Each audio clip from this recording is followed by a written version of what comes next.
So I am in the process of getting rid of beetle infested pine trees. What I'm doing is I'm cutting them down as I go, and with my ATV right there, I drag the whole tree right onto the burn pile. Seems to work really good. Initially when I started this fire, I let the grass fire grow for a little ways just to create a burn zone. Then I stomped out the edges, so that makes this whole operation a little safer because it is a bit of a windy day. But anyways, I'm walking around looking for beetle infested trees. Unfortunately, this Scotch pine right next to my hunting stand is affected. So the way it sits, the wind is coming from that way. I want to make the tree go that way. So it's going to be a little tricky. This will be a bit of a slow video because I'm going to take my time because I really don't want to crush my hunting stand. So I'll put you up on my tripod here. All right, wish me luck.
All right, sometimes slow is the name of the game. Just to show you the way I cut my hinge.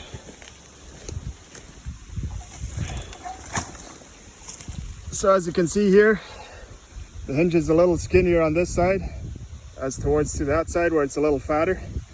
Because the wind is coming from that way, I want the hinge to be strong on this side.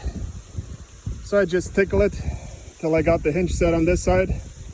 I left it a little fat on this side. Then I just put a wedge into it. Easy does it. Anyways, stay safe out there. Have a good one, humans.